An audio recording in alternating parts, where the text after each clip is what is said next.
Welcome, everybody, to another episode of 6 Degrees of Associations. We are so excited to be joined by Josh Babb, Director of Federal Affairs with McKesson today.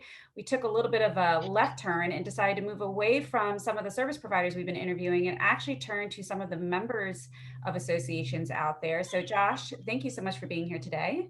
Yeah, thanks for having me. Absolutely. And hello, Lucas. Good to see you again. Hello, Aaron. So again, we've been talking to a bunch of service providers in the industry and talking all about events and pivots and everything going virtual. And we realized we hadn't really heard, one, from an association. So we're hoping we're going to hear from an association soon, but two, from the very valuable members that actually benefit from everything that associations do. And Josh, you're sitting in a really unique position in the sense that you actually worked for the association for quite some time until you recently, I think, I don't remember exactly when you made the transition, but it was definitely right before COVID happened to now being on the member side of the equation. And I'm just curious as to how, like, the moment COVID went into effect, virtual events started happening everywhere. Was there like a creepy crawly sense that you went into of like, oh my gosh, my association buddies, what are they going to do? What was your perspective when everything happened? Yeah, I think the first thing you think is, the association, which by its nature is kind of a lean, mean operation to begin with, depends, heavily on everything that COVID took away. Face-to-face interaction, events in which you are putting members together to develop and further relationships. I think it's just difficult for me to envision some of those events having the same level of success and really having the same, measure or intended measure that they would have pre-COVID. And so for me, the gut reaction is I hope that they've got the ability to pivot enough to be able to still drive, the rationale, I guess, for the membership dues and for everything that comes with it. Because, the value in some of these associations is obviously the face-to-face contact and the relationships that you build with them. And it's tough in a post-COVID world to figure out how to do that. Yeah. Josh, have you had an opportunity in your role more recently from the sort of the member perspective to either work with your association that McKesson is a part of and or look forward to see how that relationship might be in this new environment? Yeah, so, the benefit of my position is that we, heavily depend on our association for both information sharing as well as, active lobbying. And so I do have, just as much interaction today as I might have had pre-COVID. And one might say in my role specifically, there's probably more interaction because everything has actually been forced online. While I might not have ordinarily had the time to do a bunch of face-to-face meetings with them, lunches, coffees, happy hours, et cetera, things that you might consider your typical method of, having conversations and building relationships. Everything's moved online for them the same way it has for us. And so it's very natural to, pick up the phone or do some sort of Zoom call like this to both strategize from an industry's perspective of what we're trying to do on the federal affairs side, as well as coordinate, industry activity. And I think in that sense, that's one real positive takeaway is it has increased the association's exposure both with my team as well as a lot of our, upper echelon leaders who wouldn't ordinarily have had any interaction because it would have depended on that face-to-face method. So I think that's, a big positive for them. So you might have opened up a lot more opportunities because that lag time between, okay, I can only do so many lunches, I can only do so many happy hours, you're sort of shortening up your time frame of working with individuals so that type of thing might actually benefit. I think it's definitely a benefit for them. I think it's only a benefit if you're ready to perform. And I think that's really what the challenge is. I think the association, every association has its strengths and its weaknesses. One of the weaknesses is, resources. You're dependent on a smaller subset of resources, and therefore the folks that you hire are very critical. They all need to be able to perform at a high level. And that was the case pre-COVID, but now in a sense like this, where your presence is elevated amongst, into, C-suites or other levels that they probably didn't have the exposure to before, that exposure and that light is there. And so you do need to be ready to perform at that space because you're simply going to be, answering a lot of questions that maybe you didn't have before. And so I think it's just, it's imperative upon the association to be ready for that. Whereas you might be able to, fall back a little behind before and kind of survey the landscape and not necessarily be proactive in every scenario or as informative in every scenario. Now with the exposure elevated amongst all teams and, folks that, sit several levels above me wanting to know what the association's doing, you got to be ready to answer those questions. So it's, it's a double-edged sword in that sense.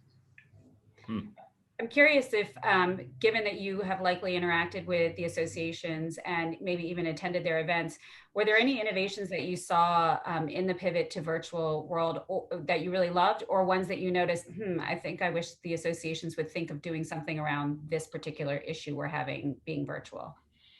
Well, I think, the challenge for associations going forward outside of, some of the things we've already talked about, if they have a large scale event or they have events that have been heavily dependent, these cornerstone events that have been heavily dependent on face-to-face interaction, the novelty of moving a lot of those events virtual and taking virtual platforms to still schedule face-to-face contact and these unique relationship building meetings are good now. And I think for a lot of my colleagues who are obviously on the business unit side of things and are negotiating contracts and trying to have conversations with their partners, that pre-scheduled time and not having to think about it is still super helpful here.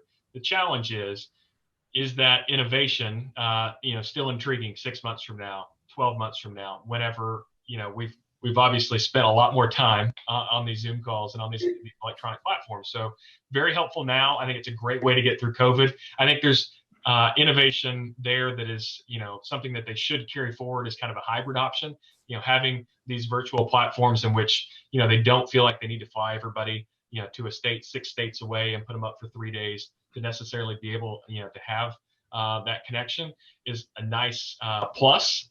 Should it necessarily be the replacement? I think that's the question to be answered. So. Yeah, absolutely. So I'm curious, we talk a lot about non-dues revenue with our clients and our audience. And your job specifically intrigues me a bit because associations do sometimes, I at least think some people may forget the lobbying effort that associations, the industry cover that they can provide. And I'm curious if that's always been kept in the member dues as just a benefit you receive. And if maybe this is one of the areas that people can explore in associations of upping the value and amping up what lobbying efforts really do for the industry to perhaps help with that non-dues revenue side of things. Yeah, and I think this goes back to the question you asked earlier about, are associations, is their activity being elevated in this time? And I think it is. And I think with that elevation comes the ability to shine. If you've got a good team in place, you're, reaching a different, subset of individuals within your member companies, aka in my instance, the association is not just getting exposure to our federal affairs team, they're also getting exposure to our senior leadership team. So our senior leadership team is looking at the association's performance, its ability to perform or lack thereof, and it's either seeing value or it's not. And in the case that it's seeing value, I think it's an awesome opportunity for the association to really highlight, what that value means. And I don't know if that's, calling it out in a separate line item, if there's an upcharge for some of those services, because, it depends on who your association is, what your capabilities are. You obviously don't want to, over advertise and under deliver or overcharge and under deliver. But if you've got a good team, the work you've been producing over the last several years is worth the value and then some. I think this time right now, COVID is putting a highlight or a spotlight on that. And there's an opportunity for associations, to really, as they're looking to ways, to change revenue streams, to highlight that further and possibly do something different there. So, yeah, I think some of the larger associations that we work with try to emulate something like that by creating maybe multi-tier levels of membership. It's like maybe your premium members get a little bit more say and interaction with the lobbying folks that actually, have some power there. Maybe that's another way. And I do wonder from an association's perspective where, if you're looking to, outreach to new members, is this a time in which you're going to go drive a ton of new membership for the entirety of the membership benefit, portfolio? Maybe not. But is there an opportunity to go out and drive, lobby only members or advocacy only membership? I think that's an avenue to explore, because again, if you don't have any federal affairs or any public affairs work internally for your smaller organization, but you look around at what Washington's doing, especially in the event of a a transition in power in terms of this administration as well as a new Congress, and you say, what am I exposed to? Maybe you don't need the full benefits of an association, but you would like the cover of their federal affairs folks, the information sharing, the advocacy work. Is there an opportunity for some sort of federal affairs or government affairs only membership just in the lobbying space? So. Yeah, that's a great idea. And Aaron wrote an article for us a few weeks back about, getting off of the expense reduction treadmill and just get out of the mindset of simply stopping the bleeding. How do you go out and generate more revenue and more opportunities, and will be a little bit more entrepreneurial and thinking outside the box? So I would put that right in that vein. That's a great idea. Yeah. If you could, I was going to ask if you could wave a magic wand, Josh, and make whatever you wanted to happen with your association, like what could they do differently that would help your organization? That's a tough question. I think you have to look at every association that you're a membership of, and you have to understand their strengths and weaknesses.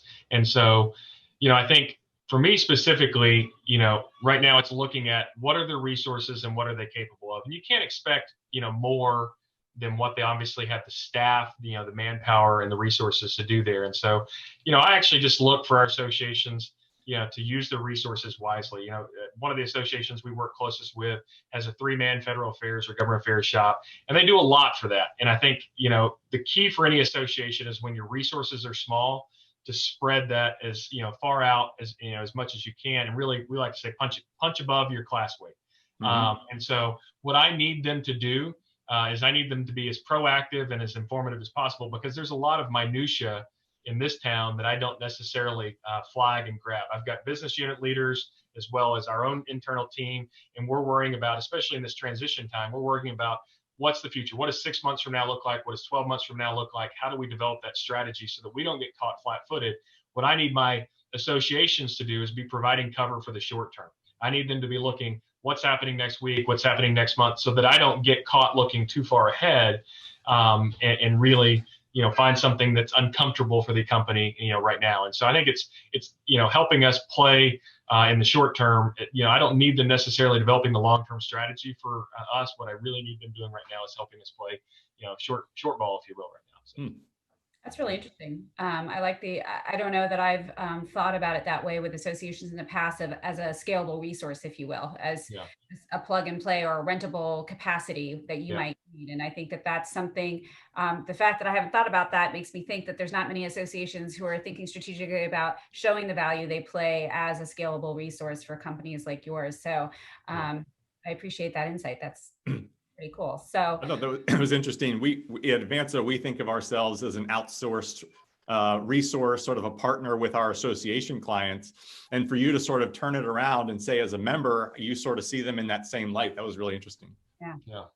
Yeah, I think that the value of the association is, to your point, providing cover for its members. But I think also, understanding that, membership, or your members, especially your larger members, are working really hard to establish their long-term visions and their strategies so that they best, help their business units and their senior leaders. I think the best place for the association is to figure out where the holes are that member simply can't cover, and to develop, resources and expertise in that space. And for me, the hole for us is oftentimes short-term needs. And so I need them to be the intelligence, the eyes and ears on the ground. And they're, the seamless insertion, essentially, as a member of one of our own federal affairs team, a trusted partner in that space, is a great, spot for them, and it adds value. Awesome. Well, we appreciate all the time you've taken with us today, Josh. Thank you so much for being here. Before we leave, the standard question we ask everyone that shows up to the show, since this is all about association networking, see what we did there. Who do you recommend that we should speak with that our audience might find interesting on the association side, on the member side, on the services side, whoever you can think of? Do you have someone top of mind? Sure. So one of the associations we work closest with is HIDA, the Health Industry Distributors Association. They have a wonderful membership director there. Her name is Kelly Taft. They've also got another membership director, or in that same vein, her name is Julie Berry. Both of them very talented, have been doing it a long time, and I think they could probably give you some insight as to how the association itself is trying to manipulate change and become a different entity in these times right now. So that would be my recommendation. That's awesome, Kelly. Awesome. We were coming for you. So thank you so much, Josh, for joining us today. We really appreciate all your insights. Sure, happy to help. Thank you, Josh. Love the perspective, and not only from the membership side, but also specifically from the lobbying side. Really cool.